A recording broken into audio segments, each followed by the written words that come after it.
Natasha Narwal அவர்கள் ஜவஹர்லால் நேரு பல்கலைக்கழகத்தினுடைய மாணவி. அவர் PhD படித்துக் கொண்டிருக்கிறார்.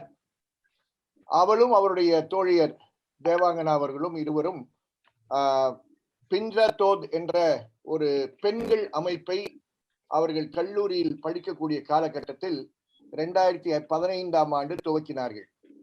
அந்த அமைப்பினுடைய நோக்கம் என்னவென்றால், பெண்களுடைய பாதுகாப்பை பெண்களே பார்த்துக் கொள்வோம், நீங்கள் CCTV கேமரா மூலமாக அல்லது காவல்துறை மூலமாக எங்களுக்கு நீங்கள் பாதுகாப்பெல்லாம் கொடுக்க தேவையில்லை, உங்க பாதுகாப்பை நாங்களே பார்த்துக் கொள்வோம்.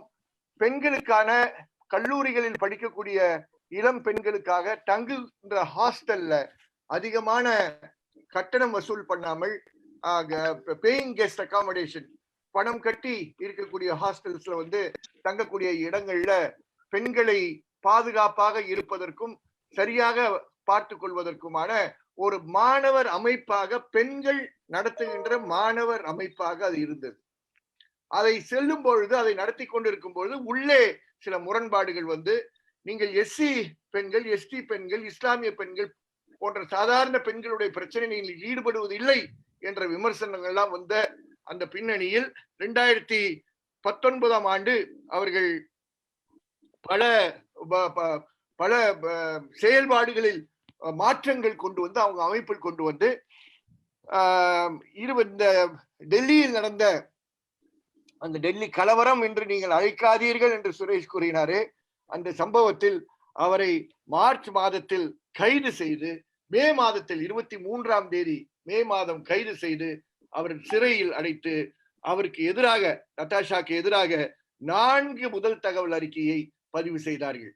முழுமையாக சிறையில் இருந்து சில நாட்களுக்கு முன்புதான் அவர் ஜாமீனில் வந்திருக்கார் என்று தெரியும். ஆகவே உங்கள் முன் இருப்பவர் ஒரு PhD ஒரு மாணவி, சிறையில் ஓராண்டு இருந்து வெளியே டெல்லி உயர் நீதிமன்றத்தினுடைய பிணையில் வெளியே வந்திருக்கிறார்.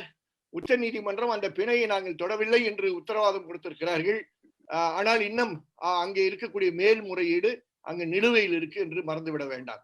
Natasha, over to you. I just explained a little background about your organization, the concerns with which you started, and how you moved on to other areas, and how you got entangled in this false accusation against you and have been in prison for a year. That is exactly what I said. Just wanted to say good evening to everyone and revolutionary greetings from my side. And I'm really glad that I could be part of this forum right now, discussing all these important issues which really need urgent attention. And I'm really glad that this program has been organized, and we are talking about all these things and issues, and listening in from so many people who have to share such wisdom and experiences. As has been already introduced, it has actually just been a week since I've come out of Tihar jail after spending around 13 months in Tihar under charges under UAPA and some other cases. So and I would not like to go into the intricacies of the case as such, as it is sub judice, but still, I think I agree with all the points which have been made here around laws like UAPA, which results in such long incarceration of people, especially people who participate in various kinds of struggles against oppressions of various kinds and raise their voices against them, and various policies of any government which are like anti-people. And we see that it is actually a long history of such repression.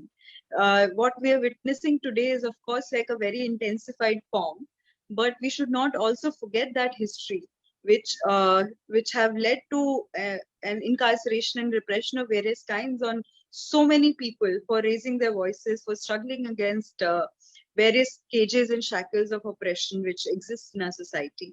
And laws like UAPA, or before like TADA and POTA and sedition, they all come from this history of state repression on people specifically raising their voices of dissent and organizing against various oppressive structures. So one should not forget that it really comes from that, and that is why it is very important to challenge them and also place them in this continuum of history. and and it also like how it turns like this very basic uh, rule of criminal jurisprudence that you're innocent until proven guilty. It completely turns that principle on its head and forces people to languish in jails for a very long time, where bail is made so much more difficult than in other laws. And it gives like the state such extraordinary power over individuals and organizations that even without like entering a trial, anyone according to the new amendments to the UAPA, anyone can be declared a terrorist without even like going through a trial. So this kind of such extraordinary powers to the state that these laws give is something which we should all be very concerned about, and should be thinking about and resisting. So I agree with, and I don't want to go into too much of that, because speakers before me, I'm sure, have explained that in much better ways than I can.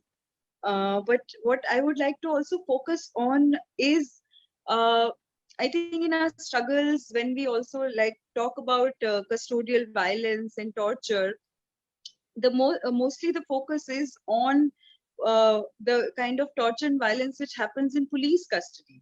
But we also really need to rethink uh, in our struggles the questions of how the whole prison system works, how incarceration works, and how you're suddenly like uh, the authorities get so much power over your lives and with such impunity that they can do almost anything to you, and you have no system of appeal, or even like the prison authorities have no accountability to any other authorities, unless until like people file in court, which again is like again a very long judicial battle, where a lot of people, a lot of prisoners who do not even have access to those channels or proper legal representation really suffer under these unjust incarceration.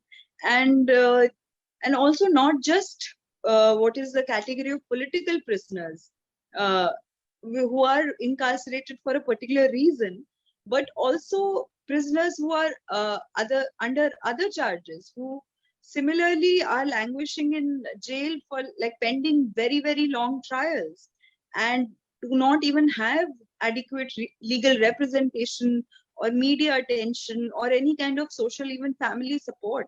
Especially like we spent the time in a women's prison, and for women especially, like being incarcerated also means such a major stigma that their even families abandon them, and they really have no kind of support.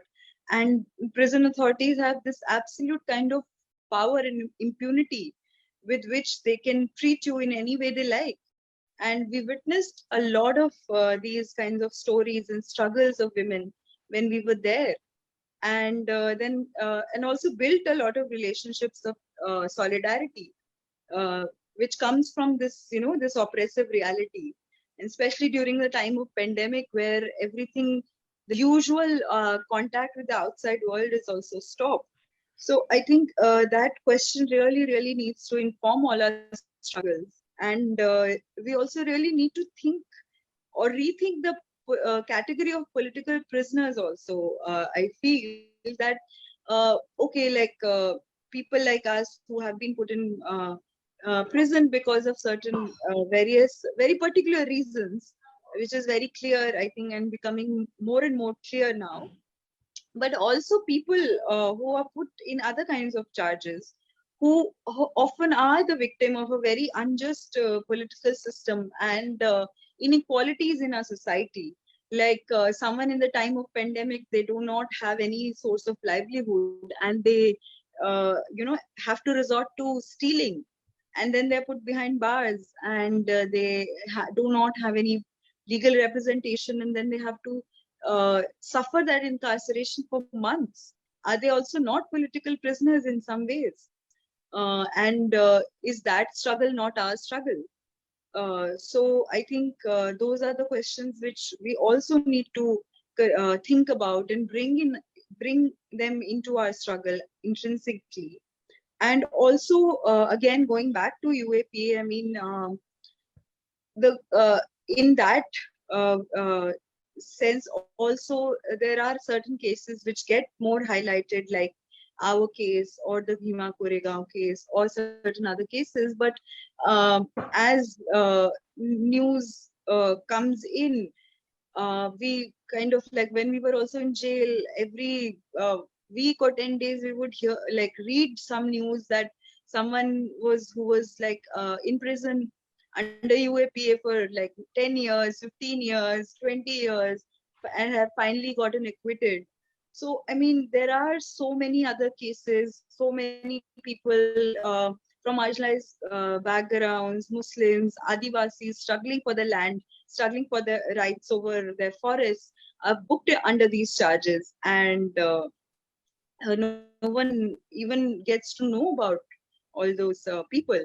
So it's also a struggle for like recognizing the kind of and the extent of repression which is happening in our society, and not in only places like capital cities or big cities, but also remote areas where actually this has an even longer history and even more in a history of more intense repression. So I think we really need to connect all those struggles when we think about democracy and constitutional rights and prison conditions. So yeah, I think that's all I would want to say for now. தோழர்களே, உங்கள் அனைவருக்கும் எனது வீர வணக்கத்தை, செம்மார்ந்த வணக்கத்தை தெரிவித்துக் கொள்கிறேன். உங்களோடு ஒருத்தியாக நான் இந்த கூட்டத்தில் கலந்து கொள்வதில் மிக்க மகிழ்ச்சி அடைகிறேன். இன்றைக்கு இருக்கக்கூடிய முக்கியமான விஷயங்களை பற்றி நீங்கள் விவாதித்துக் கொண்டிருப்பது உள்ளபடியே பெருமைக்குரியதா இருக்கிறது, மகிழ்ச்சிக்குரியதா இருக்கிறது. இந்த வார நிகழ்ச்சியை ஒருங்கிணைத்துக் கொண்டிருக்கக்கூடிய ஏற்பாட்டாளருக்கு என் வாழ்த்துக்களையும் வணக்கங்களையும் தெரிவித்துக் கொள்கிறேன். திகார் சிறையிலிருந்து 13 மாதங்களாக சிறைக்குள் இருந்து கடந்த வாரம்தான் நான் வெளியே வந்திருக்கிறேன். ஊப்பா சட்டத்தின் கீழும் மற்றும் பல பிரிவுகளின் கீழும் உள்ளே அடைக்கப்பட்டிருந்தேன்.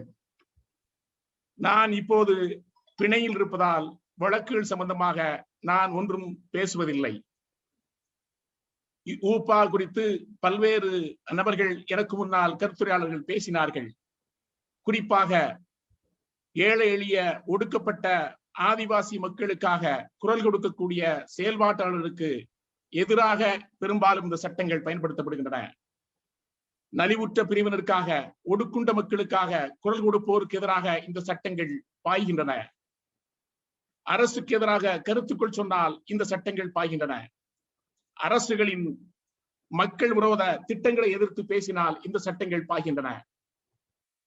இந்த சிறை கொடுமை, இந்த வரலாறுகள் நீண்ட நெடிய வரலாறை கொண்டிருக்கிறது என்பதை நாம் புரிந்து கொள்ள வேண்டும். அரசுக்கு எதிராக குரல் கொடுக்கிற போது அல்லது பல்வேறு ஒடுக்குமுறைகளுக்கு எதிராக குரல் கொடுக்கிற போது இது போன்ற கைதுகள், இது போன்ற தேச விரோத குற்றச்சாட்டுகள், தடா பொடா போன்ற வழக்குகள் பாய்கின்றன அல்லது செலுத்தப்படுகின்றன என்பதை நாம் பார்க்கிறோம். மாற்று கருத்து உடையவருக்கு, கருத்துக்களை மாற்றி முன்வைப்போருக்கு எதிராக இந்த சட்டங்கள் பாய்கின்றன. அல்லது கொடுமையான அடக்குமுறை அமைப்புகளை எதிர்த்து குரல் கொடுப்போருக்கு எதிராக இந்த சட்டங்கள் பாய்வதை நாம் பார்க்கிறோம். அதனால் தான் நான் சொல்கிறேன், இந்த சட்டங்களை நாம் கண்டிப்பாக எதிர்க்க வேண்டும், இந்த சட்டங்களை எதிர்த்து குரல் கொடுக்க வேண்டும் என்று கேட்டுக்கொள்கிறேன். இந்திய குற்றவியல் தண்டனை சட்டத்தில் இருக்கக்கூடிய அடிப்படையான ஒரு கருதுகோள் என்னவென்று சொன்னால், குற்றம் நிரூபிக்கப்படும் வரை குற்றம் சாட்டப்பட்டவர் நிரபராதி என்பதுதான். ஆனால் தடா, பொடா, ஊப்பா இந்த மாதிரி கொடுமையான சட்டங்களில் இந்த அடிப்படையே மாற்றி அமைக்கப்பட்டிருப்பதை நாம் பார்க்கிறோம். அரசுக்கு அளவுக்கு மிஞ்சிய அதிகாரம் இருக்கிறது. யாரையும் எளிதில் இவன் பயங்கரவாதி, அவள் தீவிரவாதி என்று ஒரு சொல்லாக்கத்தால், ஒரு பொருள்படக்கூடிய ஒரு வார்த்தையால், பிரயோகித்தால் அவர்களை உள்ளே அடைக்க முடியும் என்பதை நாம் பார்க்க முடிகிறது. பிணை என்பது சாத்தியமே இல்லாத ஒன்றாக இருக்கிறது. எனவேதான் நாம் இந்த சட்டங்களை குறித்து பேச வேண்டும், இந்த சட்டங்கள் குறித்து விவாதிக்க வேண்டும் என்று நான் இங்கே குறிப்பிட விரும்புகிறேன். எனக்கு முன்னால் பேசிய பல்வேறு கருத்துரையாளர்கள் மிக அழகாக சொன்னார்கள். எனவே இது குறித்து நாம் பேச வேண்டும். நான் இங்கு சொல்ல விரும்புவது, இதை தொடர்ச்சியாக இருக்கக்கூடிய பிற விஷயங்கள், குறிப்பாக சித்திரவதை சம்பந்தமாக காவல் நிறுவனங்களில், காவல் அமைப்புகளில் இருக்கக்கூடிய சித்திரவதைகள், குறிப்பாக காவல்துறையிலும் சிறைத்துறையிலும் நடக்கக்கூடிய சித்திரவதைகள், இன்றைக்கு காவல் நிலையங்கள் எப்படி செயல்படுகின்றன அல்லது சிறைத்துறைகள் எப்படி செயல்படுகின்றன என்பதை பார்க்கும்போது உள்ளபடியே கொந்தளிப்பு தான் உருவாகிறது.